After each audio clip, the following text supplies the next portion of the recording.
William Knight out of Thornton, hell of a striker. He's, once again, in a developmental deal with the UFC. He went through the Contender Series, and the one thing Dana White did that was a good job was he didn't push him straight into that UFC spotlight. Let me give you time to develop and everything. That's what they should do, just like what they're doing with the female competitors. So, like I said, that's another reason why I like this fight card, because you have Brendan Allen versus Kyle. Now, I'm going to butcher the name, but I'm allowed to because nobody could say that name the first time. Dukakis? Dukakis. There we go. Last time you heard that, he was losing a primary somewhere. Kiss. How's that? Middleweight bout. Brendan Allen, veteran. Kyle Dukakis coming in. Kyle Dukakis.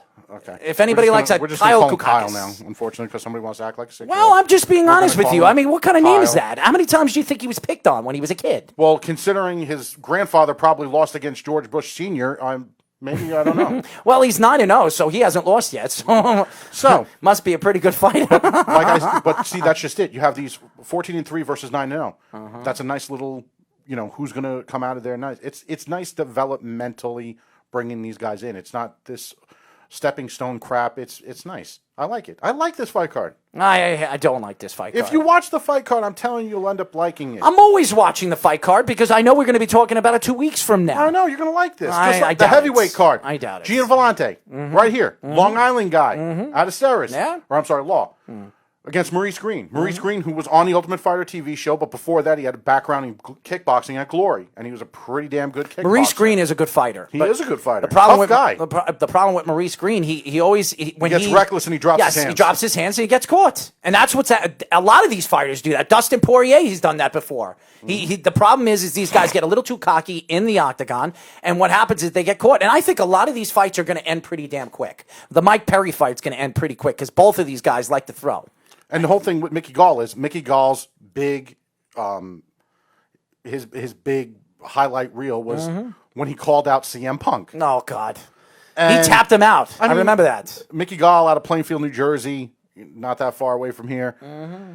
If it wasn't for him calling out CM Punk, with all respect, Mickey Gall would still be working on his 6-2 record somewhere else and not being in the UFC. I'm not doing this to blow smoke up anybody's ass, and I'm not knocking. Well, if you want to blow smoke up somebody's ass, we're not talking about Speedy right now. Maybe Speedy. We're not talking about Speedy Speedy's right now. picture, his ass is right on our app, ladies and gentlemen. That's if right. you want to see Speedy's ass, right there, go right to our app. And it just got weird. App. That's right, Speedy. It did get weird a while ago. Well, hold on one second. When we talk about this, there is some kind of similarities to what we talk about on this show: Team Panda versus Team Gratitude. Yeah, but Team Panda has nothing to do with guys. Well, Team Panda. Well, I beg to differ on that. I mean, Team Panda has his own thing. I mean, you like to post things all over social media, especially Instagram. I don't know what you're doing. By the way, you asked Jillian to do a little bit of what? Do you like gladiator movies? Oh, I love gladiator. Do you want to be a cowboy sometime? No, I don't want to be a cowboy. That explains a lot. I don't like using ropes, and I don't like riding cows. Do you like the Village People? No, I don't like the Village People. Checking. I like the YMCA song. I used to play it all the time when I used to go to the weddings. Now it just got weird, Speedy. Why? You don't like the YMCA song? No. You don't like YMCA? You never even when the song. I heard the song? Yes. Yeah. When you go to weddings, you hear that at weddings, right? Am I on the field crew at the Yankee games? No. I don't know. But it's a good song, man. I mean, every time you hear it, it draws you. All right. How does it? I'll tell you this right now. If the YMCA was on and Dustin Poirier was fighting, he would be dancing to it too. He'd put the YMCA on. I absolutely would believe that. You don't think so? So Mike Perry versus Mickey Gall. Mike Perry, he gets a little reckless, gets a little wild, gets a little crazy. Swing and a miss. Mickey Gall jumps on his back, goes for a rear naked choke. Is that a possibility? Absolutely. Mickey Gall tries to trade with them. Mike gets one right on the button. Mickey goes night-night, and Mickey ends up going to Bellator next week. Is that a possibility? Absolutely. I think Mike Perry is going to win the fight. I really do. Mike Perry should win this fight. Let's be real. Well, the problem with Mike Perry, too, is he likes to drop his hands as well. These guys get they get very cocky. Nowadays, people need to forget about the showmanship of this with all the antics, especially because the training is not what it was before all the COVID. So now that you're basically piecing together fight camps, you just need to stay more composed and more focused. Forget about all the antics during the weigh-ins and all that crap and everything. I don't even know what the hell he probably did today at the weigh-ins. Who the hell knows? Well, I didn't watch the weigh-ins. I didn't either. It was on YouTube. Unfortunately, I couldn't. I was too busy. We could watch the Long replay. Island traffic. Nah, let's not say we did. Anyway, We go to the Well, there you go. I mean, he doesn't even want to No, watch the we got weigh-ins. Maki coming up. Yeah, Maki's coming up in about 10 minutes. And then we got Dustin Poirier versus Dan Hooker. What do you think? I like Dustin Poirier in this fight, even though I like Dan Hooker. Dan Hooker is a dangerous fighter. He can take you to the ground. He can tap you out, and he's a good stand-up fighter as well. Now, the problem with Dan Hooker is another guy that likes to drop his hands. He's very light on his feet, which when he gets caught, he could be knocked out. And Dustin Poirier has a lot of knockout power. So this is spoon-fed by Dana White. Another fight that's spoon-fed to try to get Dustin Poirier back into the name talk of getting into those big fights with possibly And you know something? Conor McGregor or one of those guys. And forget about those guys. I think Dustin Poirier could be back into that mix. And not because he's trying to not because Dana White's trying to make something out of nothing. He is. But I think Dustin Poirier is a solid guy that can help the division. Unlike what we were talking about, once again, and we're going to keep talking about it, recycling older fighters. And unfortunately, Dustin Poirier is an older fighter. he is an older fighter, but he's not that beaten down with injuries and worn down that he still can't have a good fight. He is still a good fighter. I mean, the last time everybody was talking about Dustin Poirier is when he fought Conor McGregor, and Conor McGregor kicked his living, butt out of the That's octagon. an understatement, but yes. He completely destroyed him. And to me, when I look at Dustin Poirier, I lost a lot of respect for him after that fight because I thought he was going to give him a fighter's chance. I did believe Conor was going to win the fight. But I think he took Conor McGregor too lightly.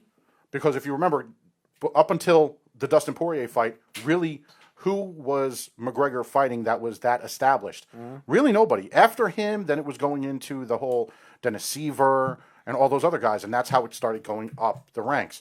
But before the Dustin Poirier was on the hot streak before he just basically took it too damn lightly, and that's exactly what happened.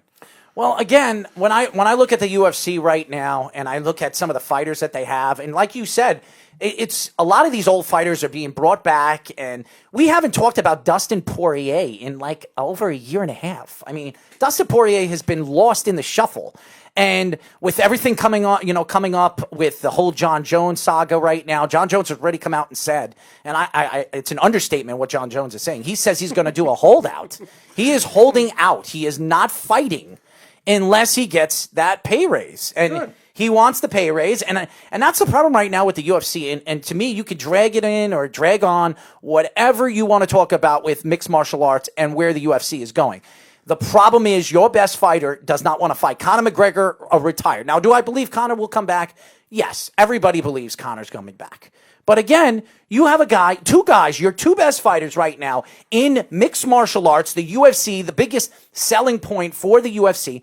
These two guys do not want anything to do with the UFC because they want big bucks. And Conor McGregor has already come out and said that he wants a piece of the organization.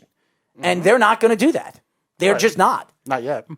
You think they're going to give Conor McGregor a piece of the organization? A little something. A little something of what? I mean, it's not even owned by anybody but the IMG organization right now. And IMG owns it. And that's, I forget, Tom Brady owns a piece of it. Jennifer Lopez owns a piece of it. And even more funnier than that, if anybody's a fan of the TV show Entourage, the actual character that Ari Gold was portrayed after. It was Mark Wahlberg. The real guy is Ari Emanuel, who is the head of IMG, who just so happened to be the agent to the Fertittas and Dana White. Wasn't he the agent of Conor McGregor too? No.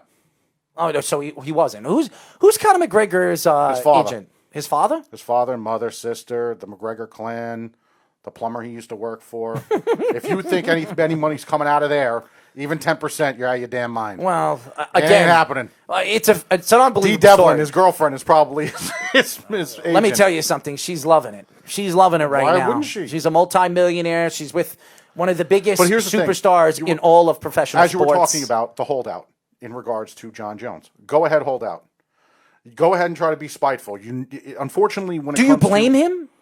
Do I blame him? Do you blame him for holding out? I mean, this guy should be making the money. This guy, he here's puts the thing. fannies in his seats. We had this discussion once before. I believe he doesn't deserve what the hell he's talking about. Reason why I'm saying this is he has screwed up his image. No, he has. He has screwed up his image. Let's be real. If somebody in any other major sport, if this was baseball, if this was football, what happened with Vic and all that other stuff? The guy was running over pregnant women in his car, hit and runs, coke, this, that, and he wants to be portrayed as a champion, the flag bearer of your sport. Who in their right mind, especially when owned by a company, IMG, is going to say, yeah, we want him? In fact, that was part of, if anybody saw the negotiating when it came to the Fertittas and IMG, there was actually a part where they said in the meeting with IMG, they had an offer on the table. When they went in to finalize the deal, what happened? Jon Jones had the hit and run. He had the hit and run with the pregnant woman. They specifically said, we're going in there. They told the lawyer, we're going in there right now. If they turn around to lower that deal for any dollar amount, $1 less because of Jon Jones, we're done. We're done. Now, why would they go in there if they didn't know that was going to jeopardize something? So yes, he jeopardizes the idea of a gate. He jeopardizes every single time that they put him in a main event because of he's unpredictability. He's still a superstar, Anthony. Listen, a lot of people were superstars. He puts fannies in his seats. Not as much as some of these other people. Who puts more fannies besides Conor McGregor? McGregor. That's it. That's why nobody else get McGregor money, because nobody makes McGregor Jones brings fannies to the seats. I'm telling you right now, if you look up, Speedy, do me a favor and look up the top 10 gates. Tell Speedy to pull down his pants and do whatever he does. This is why you have Speedy. Speedy's great at this. Speedy, you look up the top 10 gates and tell me how many McGregor has and how many Jon Jones has. I guarantee you it's going to be like 4-1, even if Jon Jones is in the top 10 gates. Top 10. He's top 3. Brock Lesnar is a bigger draw than Jon Jones. Brock Lesnar's not even in the UFC anymore. He's wrestling. Give me a break. He was bringing in a bigger gate. Yeah, because he was a wrestler. And what did he bring in? Fans. It doesn't matter what so the hell does Jon fans. Jones. You can't tell me that Jon Jones doesn't bring fannies to the seats. As many? He brings a lot. He packs out. He packs out stadiums. Yes. We're talking about. We want him. We're talking about Jon Jones. You're talking about the greatest fighter in UFC history. The greatest. Wait. Yes. Hold on. Okay, who's better than him? You're saying that Anderson Silva was less than Jon Jones. No, I'm not saying that. But I think personally, Anderson Silva had a hell of a lot bigger career. In the 8-year stretch, yes. But Jon Jones is undefeated. I don't care about that loss because to me... Yeah, no, I don't count that either. That was a Mazzagatti thing. He is an undefeated fighter. And what he did to Reyes... And I'll tell you this right now. You could say whatever you want. What he did, he tortured Reyes in the last 3 rounds. Tortured him. Reyes won the first 2 rounds, and then it was complete domination by Jon Jones. He showed you why he's the champion of the world and why he dominates that division. And champions should dominate those last championship rounds, because before they get a championship fight, unless they're a main event, how often do these contenders have a chance to go 5 rounds? They don't, and you know that. But does Jon Jones sit out? Go ahead, sit out. Be spiteful. What are they going to do? They're going to just let you sit there, because your contract doesn't go by time like seasons and such in other sports. It's fights. So if you do not make that X number of fights, you will sit there on the damn shelf until you do. I'm disgusted They're with not the UFC. saying we don't want you to fight. You're saying you don't want to. Pay him. Listen, you really think he makes that little money? Yes, I don't think he makes a lot of money. What does he make? $500,000 a fight? These guys he makes should more than that. He makes more than that. Well, we'll have to look that up, because he makes more than that. You know what? I want to ask Maki what he makes every single fight. I bet she doesn't make anything. I bet she makes about $30,000-$40,000. You think Maki's going to turn around and say, "I don't make crap"? That's going to help him out for his next fight. Come on. I don't know. I'm going to ask him. No, we can't. You can never put somebody in a situation where I'm going to put him in. I put you in a situation all the time. What, Mr. Panda Bear? What situation? I always put you in a situation. What situation? Listen, man. What I sit here every single time. Yes. I know a lot of people like to be entertained, but you want to know something? What? I have a deep wedgie right now. I'm sitting here in a sweatbox of a studio, and I do not need to take this from you, okay? Especially Speedy Petey. And by the way, Jones has number 10, number 26, and number 30. What are you laughing at? 10, 26, and 30. Yeah, so? We said top 10. Mm-hmm. Now, how many does McGregor have in the top 10? I guarantee you it's saying 1, 3, 4, 5, 6, 7, and then you want to tell me who the hell deserves more money.